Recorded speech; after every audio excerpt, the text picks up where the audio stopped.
तो वो सिस्टम से एक लार्ज देन सिस्टम, वो एक कह रहे हैं अपने आप को, वो उर्तगल गाजी बने हुए हैं। वो हर एक को धमकी देते हैं। वो हर वो कहते हैं कि मेरे हाथ में एक तलवार है, नीचे एक घोड़ा है और मैं पूरे सिस्टम को रौंद के रख दूंगा। लेकिन ये वो सिस्टम है यार जिसने भुट्टो फैमिली की 4 कब्रें बनाई हुई हैं। ये वो सिस्टम है जिसने इतने बड़े नवाज शरीफ को इतना छोटा कर दिया। ये वो सिस्टम है जिसने पाकिस्तान में जो डेमोक्रेसी है उसकी कुछ शक्ल नहीं बनने दी। ये वो सिस्टम है जिसने पॉलिटिकल पार्टियों की रेड लगा दी है, पॉलिटिकल स्पेस खत्म कर दिया है। लेकिन इस बंदे के लिए स्पेस मौजूद है अभी तक। इस बंदे के लिए इतनी स्पेस मौजूद है कि वो जेआईटी को थ्रेट कर सकता है, उन ऑफिशियल्स को थ्रेट कर सकता है, जुडिशियल एडमिनिस्ट्रेटर को थ्रेट कर सकता है, सबको वो थ्रेट कर सकता है। तो ये सब कैसे हो रहा है?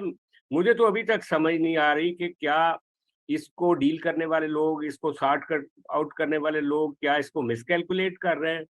क्या वो मतलब इसको स्पेस दे रहे हैं? अभी तक स्पेस दे रहे हैं।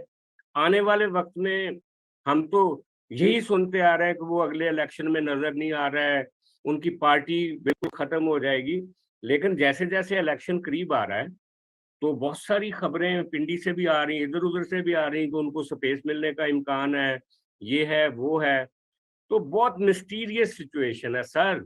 ये बंदा इस वक्त जेल में होना चाहिए था। अगर असूली तौर पे जो प्रोटोकॉल रहे हैं, जो मैनुअल्स रहे इस वक्त हमारे सिस्टम के, ये बंदा इस वक्त तक जेल में होना चाहिए था।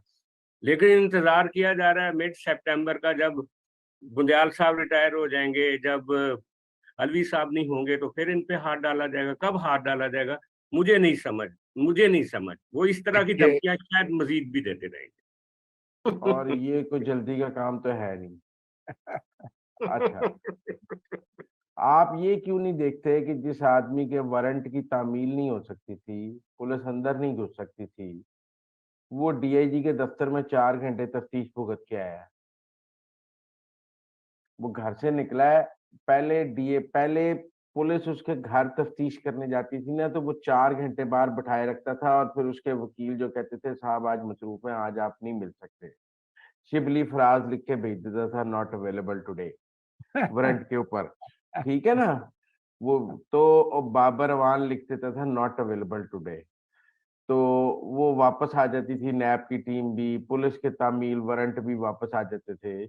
वो आदमी आज घर से निकलता है, डीआईजी के दफ्तर में 4 डीआईजी एसपीओ के सामने जाके बैठ जाता है और कहता है मुझे सवाल जवाब कर लें। आप कह रहे हैं कि मेरा मतलब है कि कुछ हुआ नहीं है। वो कितना टाइम आपने उसको और करना है, कितना सुधारना है, आप मुझे बता दें। इतना तो सुधा लिया है ना कि बेटा घर से निकल, चल डीआईजी के दफ्तर जाके सारे सवालों के जवाब लिख के दे। अब अगर आप उसकी ये भी नहीं उसको कहने का इख्तियार देना चाहते कि कल को मैं आऊंगा तो आप लोगों को छोड़ूंगा नहीं, तो ये गलत बात है। ये तो मेरा मतलब है कि आदमी जब फांसी लग रहा होता है तो वो भी कहता है कि अल्लाह के हजूर फिर जब तुम आओगे मैं बेगुनाह हूं, मैं तुमसे जरूर हिसाब लूंगा, मैं अपना खून माफ नहीं करता। तो उनके ख्याल में उनके साथ ज्यादती हो रही है, उन्होंने कहा होगा कि मैं अपनी ज्यादती का आप लोगों से बदला लूंगा। आप उसको इतना सीरियसली ना लें। आप ये देखें कि वो डीआईजी के दफ्तर में मौजूद था, ये छोटी तब्दीली नहीं है। वो नैब के दफ्तर में अब जाके पेश होते हैं अपनी बेगम के साथ, बुशरा बीबी के साथ, और वहां भी सवालों के जवाब जमा कराते हैं। वो अब हर अदालत में खुद जाके पेश होते हैं। पहले आप देखें, उन्होंने अदालत में जाना होता था, अदालतें रात 10 बजे तक खुली रहती थी, साहब की सवारी आ रही है। अब साहब सुबह 8:55 पे अदालत के अंदर मौजूद होते हैं। जी, ठीक ठीक है है, ना? तो आ, ठीक आ, है। आप मेरी बात सुनिए। नहीं लगता कि वो होने वाला है।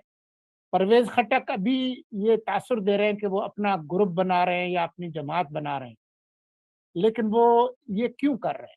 वो इसलिए कर रहे हैं कि वो जिस भी बड़ी जमात में जाना चाहेंगे, वहां पर वो अपने लिए एक बार्गेनिंग चिप के तौर पर इस्तेमाल कर रहे हैं कि जी मैं, मेरा बड़ा ग्रुप हो है, ताकि मुझे जब आप शामिल करें तो मुझे वो हैसियत दे।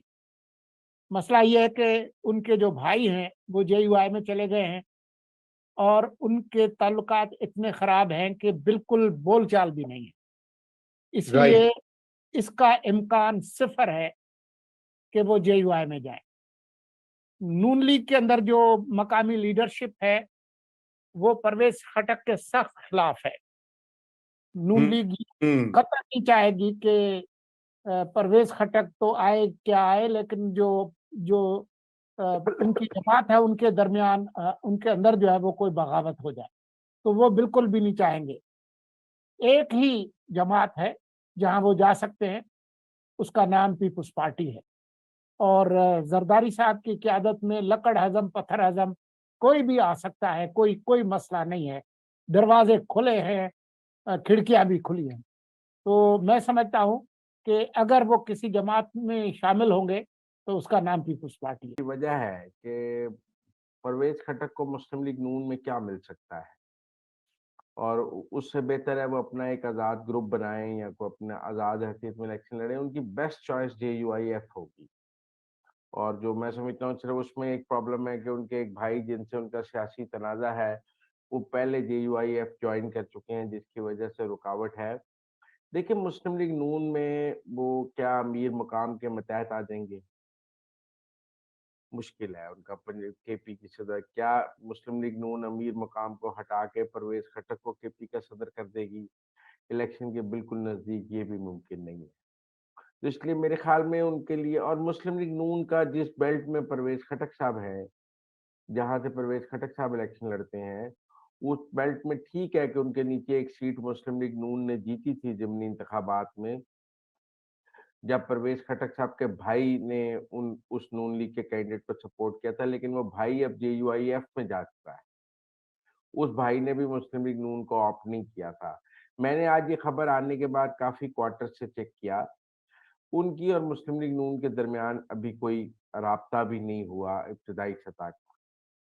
और मैं समझता हूँ कि अगर कभी वो उन्होंने मुस्लिम लीग नून जॉइन की भी, तो उसका रूट परवेज़ रशीद ही होगा। क्योंकि जो परवेज़ खटक साहब के से ताल्लुकात हैं, नसरुल्लाह खटक साहब से, फिर परवेज़ साहब की शादी पे परवेज़ खटक साहब गाड़ी से जाकर लेकर गए थे, वो बहुत ही बरादराना और भाईचारे वाले ताल्लुकात हैं। लेकिन मैं नहीं समझता, एक तो परवेज़ खटक साहब जो है वो एस्टेब्लिशमेंट की मर्ज़ी से फैसला करेंगे, दूसरा KP की सियासत को सामने रख के। JUIF में भी उन्हें ये प्रॉब्लम है कि वो अकरम दुरानी के मुतहत जाएँगे, लिहाज़ा वो एक आज़ाद ग्रुप बनाकर कोई ऐसी बार्गेनिंग चीज़ बनाना चाहेंगे, जिसमें उनका कोई अगला रोल निकल सके। अभी तो उनकी अपनी फैमिली में डिवीजन है, 2 बयान उनके चले हैं, तो उनके बेटे ने वज़ाहत की है कि हमने इमरान खान के खिलाफ कोई बयान नहीं दिया। तो अभी तो कोई वो ऐसी भी बात नहीं है कि वो खुलकर इमरान खान के खिलाफ भी आ जाएँ और कहें कि जी मैं इमरान खान के खिलाफ सियासत करने लगा हूँ।